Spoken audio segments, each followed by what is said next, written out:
Akses jalan utama Kabupaten Gayo Luwes menuju ke Aceh Tenggara sudah bisa dilalui oleh kendaraan. Meski demikian, pengendara harus ekstra hati-hati saat melintasi jalan karena tanah dan bebatuan masih terus berjatuhan.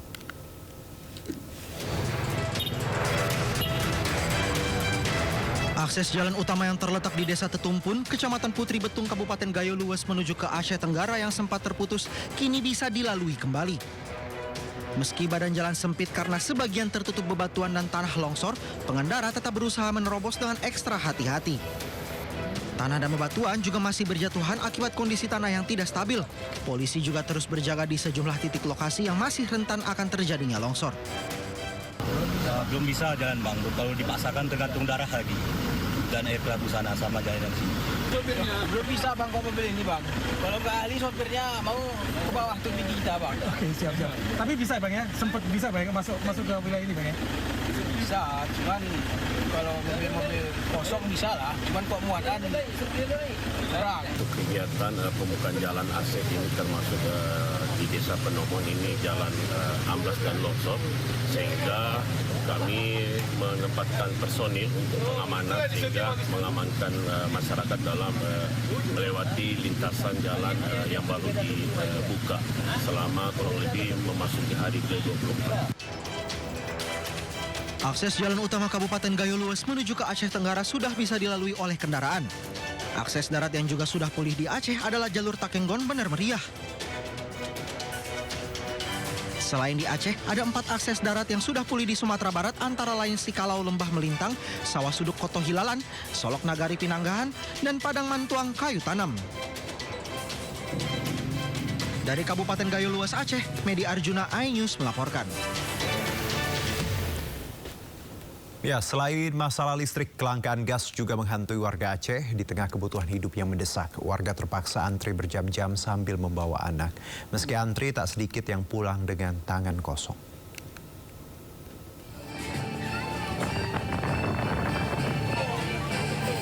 Gas yang seharusnya mudah didapat kini menjadi barang langka. Sejak beberapa hari terakhir, warga Banda Aceh dan sekitarnya terus mendatangi pangkalan LPG.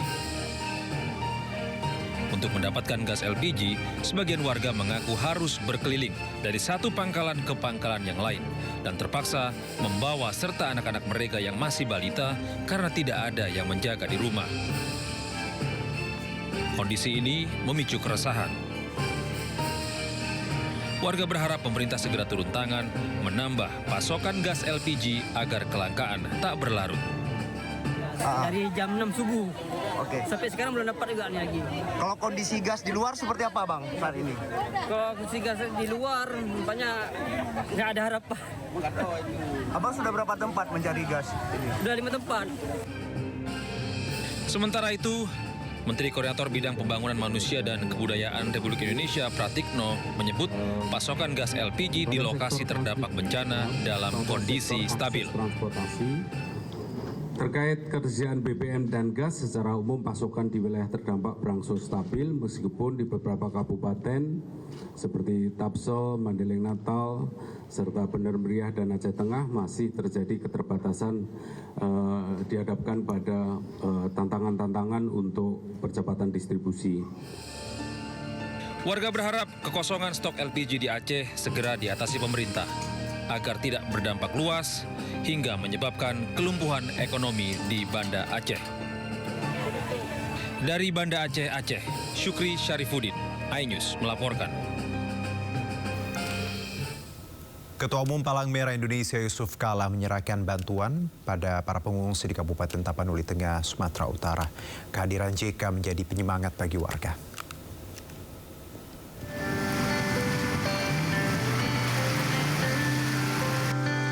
Ketua Umum Palang Merah Indonesia Yusuf Kala meninjau kondisi para pengungsi serta menyerahkan bantuan kemanusiaan di SMA Negeri 1 Tuka di Desa Utana Balon, Kecamatan Tuka, Tapanuli Tengah. Selain memberikan dukungan moral, Yusuf Kala juga menyerahkan bantuan logistik berupa bahan kebutuhan pokok dan perlengkapan bagi para pengungsi. Yusuf Kala menekankan pentingnya pemulihan pasca bencana yang sistematis. Ada 2 tahap tanggap darurat, mereka tinggal di sini, kemudian tahap rehabilitasi kita bersihkan semua lingkungan. tahap ketiga rekonstruksi. Nah, rekonstruksi itu bagaimana mengembalikan suasana pekerjaan di sini. Sawah, kebun. Nah, dalam tahap itu semua dibantu oleh daerah, oleh pusat, oleh PMI, dan siap untuk itu. Sementara itu, pemerintah daerah setempat menyampaikan apresiasi atas perhatian Yusuf Kala dan berharap kehadiran tokoh nasional dapat memberikan semangat bagi warga terdampak bencana. Dari Tapanuli Tengah, Sumatera Utara, Sukardi, iNews melaporkan. Ya, aksi heroik seorang kapten penerbangan dari TNI AU Skadron 8 saat menurunkan bantuan untuk korban banjir di pesisir selatan Sumatera Barat menuai pujian. Aksinya terekam kamera pada saat mendaratkan helikopter pengangkut bantuan tanpa menyentuh tanah karena berada di daerah perbukitan dengan kemiringan tinggi. Ya, beginilah aksi heroik pilot TNI AU dalam mendistribusikan bantuan ke lokasi korban banjir yang kampungnya masih terisolasi di Nagari, Sungai Limau, Kabupaten Pesisir Selatan, Sumatera Barat. Dengan teknik tinggi, pilot TNI AU ini, Kapten PNB Indra Sakti, mampu mendaratkan helikopter jenis Karakal HT-7206 di ketinggian yang sangat rendah sampai salah satu rodanya menyentuh tanah, sedangkan sebelahnya lagi tidak menyentuh permukaan tanah dikarenakan permukaan tanah sangat miring. Walau penuh resiko, tetapi aksi ini mampu dilakukan oleh pilot selama beberapa menit dengan selamat. Semua bantuan sebanyak 2,3 ton pun berhasil diturunkan dengan baik dan diterima masyarakat yang daerahnya masih terisolir.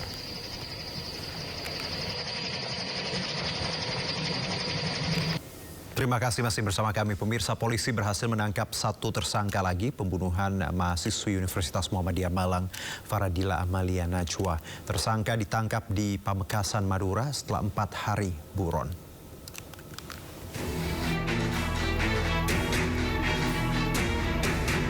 Tim Jatanras Polda Jawa Timur berhasil menangkap satu lagi tersangka pembunuh Faradila Amalia Najwa, mahasiswi Universitas Muhammadiyah Malang. Tersangka ditangkap di Pamekasan, Madura setelah selama 4 hari polisi melakukan pengejaran. Selama buron, tersangka selalu berpindah tempat untuk sulitkan polisi, mulai dari kota Lumajang, Probolinggo, Bondowoso hingga ke Pamekasan, Madura.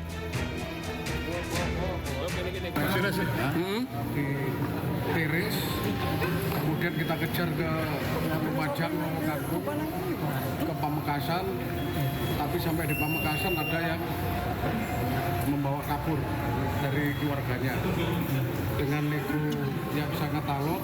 Alhamdulillah tersangka bisa kita amankan. Penangkapan tersangka S melengkapi daftar tersangka setelah sebelumnya polisi mengamankan Bribka AS, oknum anggota Polres Probolinggo yang merupakan kakak ipar korban. Bribka AS diduga sebagai otak sekaligus pelaku utama dalam pembunuhan adik iparnya sendiri. Meski polisi masih selidiki motif pembunuhan, namun pihak keluarga meyakini pelaku membunuh karena ingin kuasai harta adik iparnya. Faradilah Amalia Najwa, 21 tahun, mahasiswi semester 3 Universitas Muhammadiyah Malang, ditemukan meninggal dalam kondisi mengenaskan.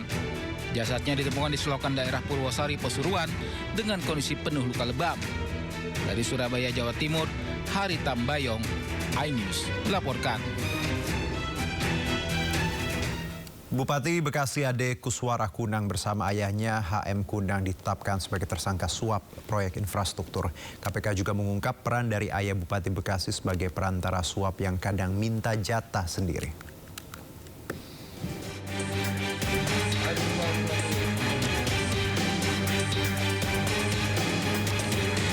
Komisi Pemberantasan Korupsi menetapkan Bupati Bekasi Ade Kuswara Kunang sebagai tersangka kasus dugaan suap proyek di Kabupaten Bekasi. Selain Bupati, KPK juga menetapkan 2 orang lainnya sebagai tersangka, yakni HM Kunang selaku ayah Bupati dan seorang kontraktor bernama Sarjan. Bupati Ade diduga meminta komisi kepada Sarjan untuk memuluskan sejumlah proyek infrastruktur yang akan dibangun. Total ijon yang diberikan oleh SRJ kepada ADK bersama-sama HMK mencapai 9,5 miliar. Pemberian uang dilakukan dalam 4 kali penyerahan melalui para perantara. Selain aliran dana tersebut, sepanjang tahun 2025, ADK juga diduga mendapat penerimaan lainnya yang berasal dari sejumlah pihak, sehingga totalnya 4,7 miliar. Ya. Dalam kegiatan tangkap tangan ini, KPK turut mengamankan barang bukti di rumah ADK berupa uang tunai 200 juta, di mana uang tersebut merupakan sisa setoran ijon keempat dari SRJ pada ADK melalui para perantara.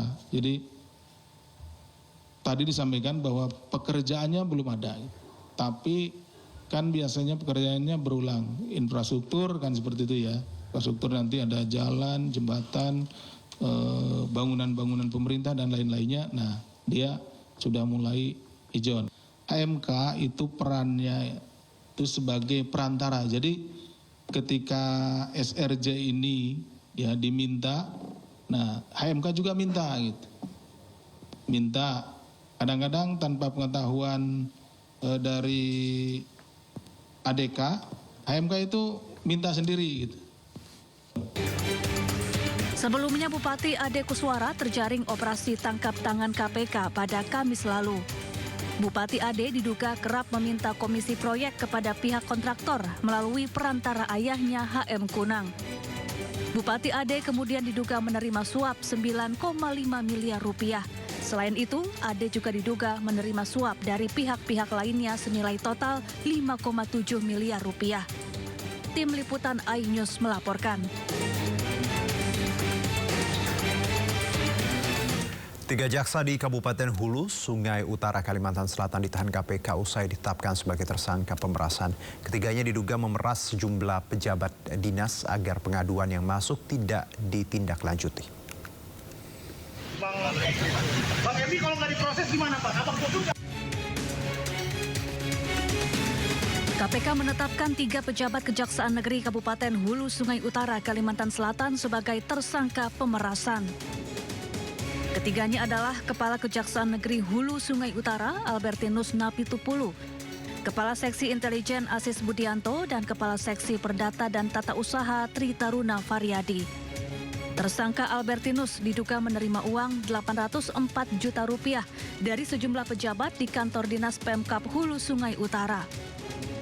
Pemerasan disertai ancaman agar laporan pengaduan yang masuk ke Kejari tidak ditindaklanjuti. Setelah menjabat sebagai Kepala Kejaksaan Negeri Hulu Sungai Utara pada Agustus 2025, Saudara APN diduga menerima aliran uang sekurang-kurangnya sebesar 804 juta rupiah. Selain melakukan dugaan tindak pidana pemerasan, APN juga diduga melakukan pemotongan anggaran Kejari Hulu Sungai Utara melalui bendahara yang digunakan untuk dana operasional pribadi. Dana tersebut berasal dari pengajuan pencairan tambahan uang persediaan atau TUP sejumlah 257 juta tanpa surat perintah perjalanan dinas SPPD dan pemotongan dari para unit kerja atau seksi. Sebelumnya, ketiga tersangka ditangkap KPK dalam operasi tangkap tangan Kamis lalu. Tim Liputan iNews melaporkan. Sebelumnya KPK gelar operasi tangkap tangan secara beruntun di Tangerang, Bekasi, dan Kalimantan Selatan. Dalam ketiga operasi turut terjaring sejumlah oknum jaksa.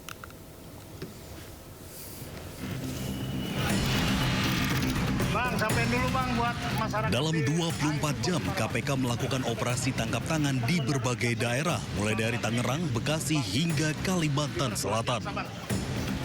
KPK menangkap seorang oknum jaksa, 2 pengacara, serta 6 pihak swasta dalam operasi tangkap tangan di Tangerang, Banten terkait kasus pemerasan warga negara Korea Selatan. KPK pun menyerahkan 2 orang, salah satunya oknum jaksa beserta barang bukti hasil OTT di Tangerang, Banten kepada Kejaksaan Agung. Terkait operasi tangkap tangan di Bekasi, KPK menangkap 10 orang termasuk Bupati Bekasi. KPK pun menyegel rumah Kepala Kejaksaan Negeri Kabupaten Bekasi, Edi Subarman, di Cikarang. Penyegelan diduga masih terkait dengan OTT Bupati Bekasi. Kepala Kejaksaan Negeri Hulu Sungai Utara berinisial APN dan kasih intelnya berinisial AB terjaring operasi tangkap tangan Komisi Pemberantasan Korupsi di daerah Kalimantan Selatan pada Kamis 18 Desember. Keduanya kemudian diterbangkan dari Kalimantan Selatan ke Jakarta untuk diperiksa secara intensif di Gedung Merah Putih KPK. Ini masih terus bergulir dan kami tentunya butuh dukungan, butuh pengawalan teman-teman melalui kinerja-kinerja jurnalistik supaya setiap penegakan hukum dugaan tindak pidana korupsi juga bisa disampaikan secara transparan dan akuntabel. Kami tidak bisa memberikan apa-apa. Yang bisa KPK berikan hanya upaya dan kinerja terbaik dalam upaya pemberantasan.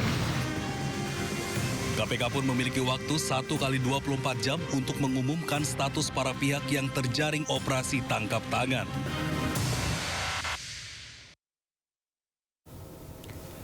Kejaksaan Agung menegaskan tidak akan memberikan perlindungan kepada oknum jaksa yang terjaring operasi tangkap tangan oleh KPK di wilayah Banten. Hal ini disampaikan Kepala Pusat Penerangan Hukum Kejaksaan Agung Anang Supriyatna.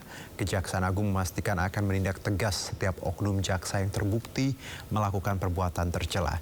Dalam kasus ini, 5 orang telah ditetapkan sebagai tersangka. 3 diantaranya merupakan oknum jaksa. Ketiga oknum jaksa itu terjaring dalam operasi tangkap tangan KPK pada Rabu petang di wilayah Banten.